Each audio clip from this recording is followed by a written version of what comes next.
For 15 months, Australians have been bewildered and angry as racism, hatred and violence exploded in our country. We've begged politicians and law enforcement for action. As the fear and the attacks escalated, I sat down for an in-depth and exclusive interview with New South Wales Police Force Counter-Terrorism and Special Tactics Commander Assistant Commissioner Mark Walton. Strikeforce Pearl also took me out on the road. Have a look at this report and tell me what you think about how the police are handling this. Here it is.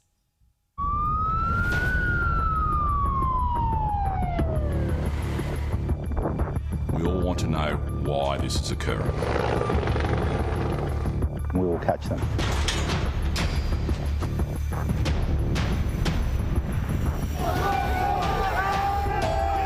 Do you concede there should have been action taken that night? From the vile threats against Jews at the Opera House, to the torching of cars and hate-filled graffiti in Sydney's east, to attacks on the homes of Jewish leaders and even the firebombing of a childcare centre. Assistant Commissioner Mark Walton is tasked with bringing this scourge of criminal anti-Semitism in New South Wales under control. Does it seem to be escalating to you? It started with anti-Semitic rhetoric on the streets. Now we're seeing vandalism, cars torched, even homes threatened. We've really seen an escalation since October last year from October 24. Yes, there's been a compressed number of incidents, which is extremely concerning both to the police and the community at large. For Australia's Jewish community, the fear being felt now started at the Opera House after October 7, compounded by police failures to either stop the hate-filled protest or make any arrests. Was it a mistake by New South Wales Police to let the Palestinian activists freely march on the Opera House and chant anti-Semitic slogans, sprout hatred against Jews and burn Israeli flags on a night that was meant to reflect solidarity with the 1,200 Israelis who'd been killed? Yeah, look, it's really regrettable, and I understand why the community remain very upset about that occurring. But at short notice, when large groups of people occur, sometimes compromises occur in the interest of public safety. Yes, absolutely, with the benefit of hindsight, do we want that image of that protest happening on the Opera House? Clearly not.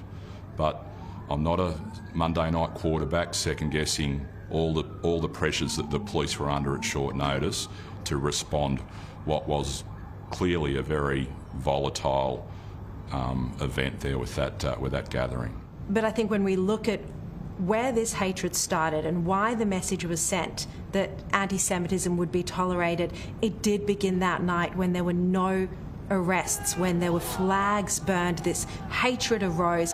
Do you concede there should have been action taken that night? We should always act if we have the evidence against individuals to prosecute them.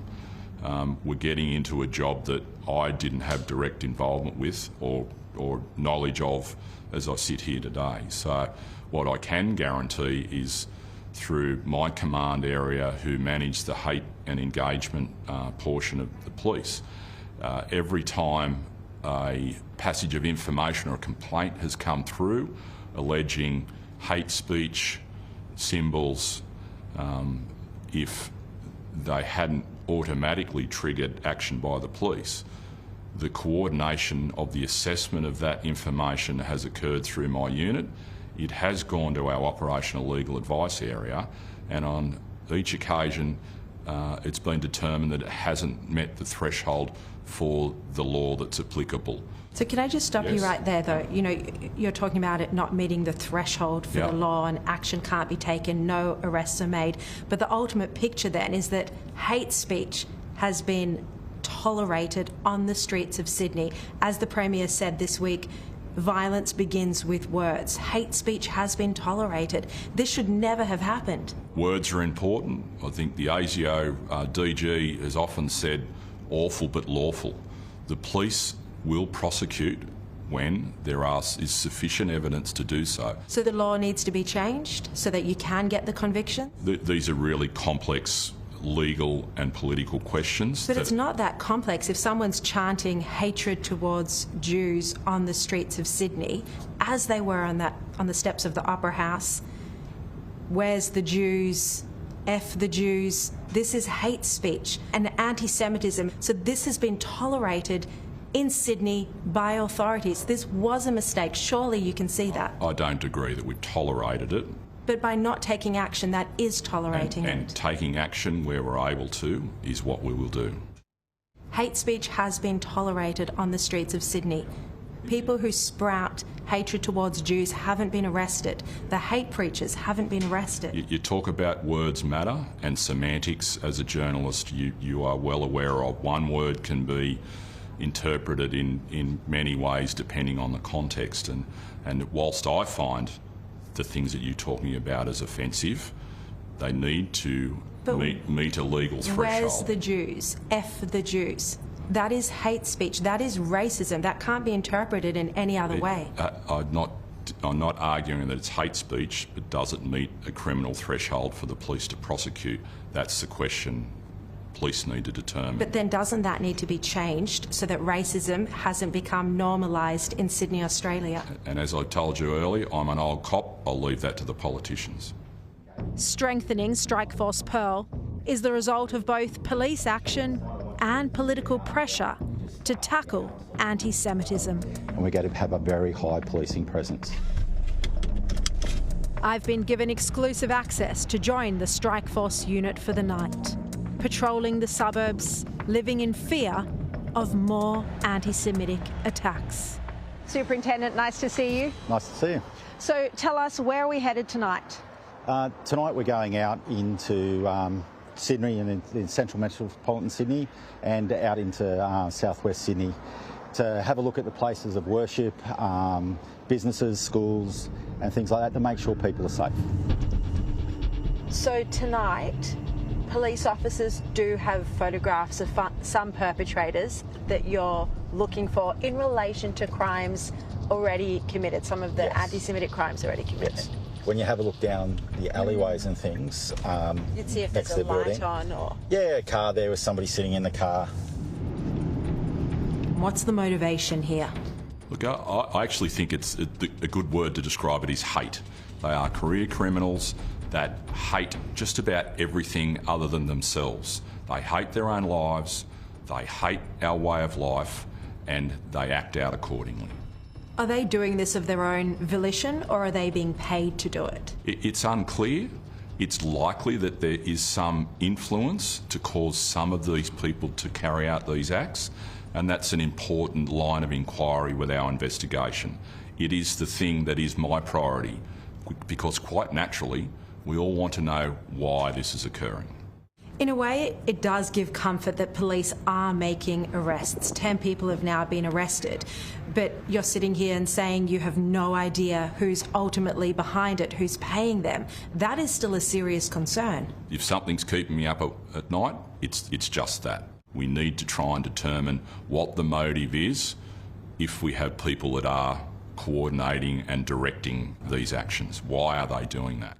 The attack on Alex Rivchin's former home, he's a well-known Jewish community leader. The Premier, Chris Minns, told me this week that he believed that was targeted. Do you agree with that? And if so, does this mean that high-profile members of the Jewish community have reason to feel concerned for their own security? Yeah, I have little doubt that that was a targeted attack. It would be foolish to suggest otherwise. So very succinctly, is there reason for high-profile members of the Jewish community not to feel safe?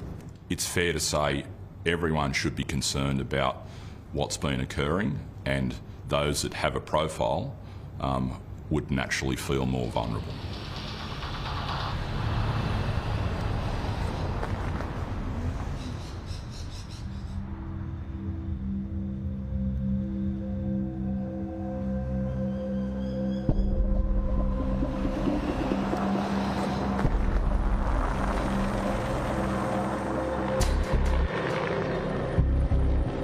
We're just metres away from where the recent Dover Heights attack occurred, and now we've got the police helicopters patrolling and doing surveillance on the eastern suburbs to make sure that there are no more anti-Semitic attacks. So, Superintendent, we're in Dover Heights. Just metres from here was the attack on Alex Rivchin's former home. Polair is doing surveillance in this area and right across the eastern suburbs, is that right? They've got an amazing capability, so if something happens and they're in the sky, they will find them. They'll direct police to where those people are and we will catch them. Incredible. So yeah. We can feel very safe with this in the air? Yes, very safe. It is positive action from the police and should be welcomed, but it comes in stark contrast to the policing of many pro-Palestinian protests.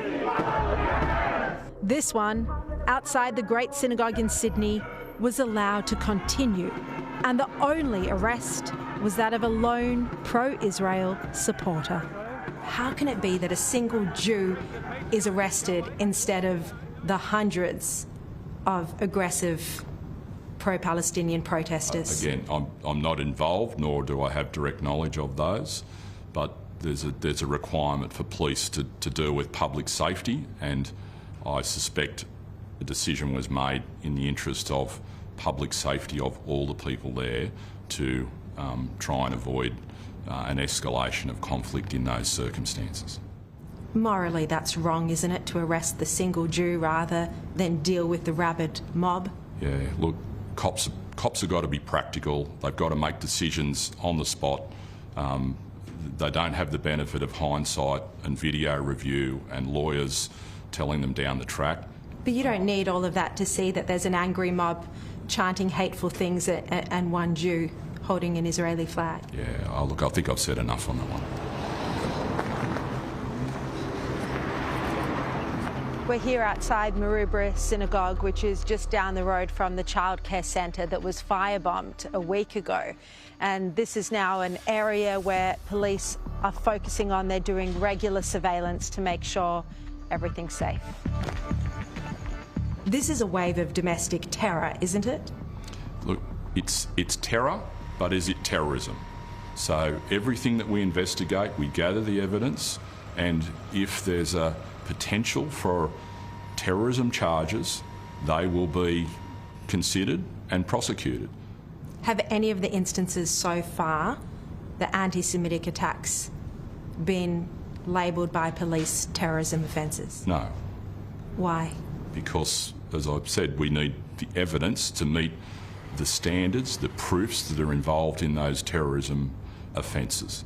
The Jewish community is being terrorised.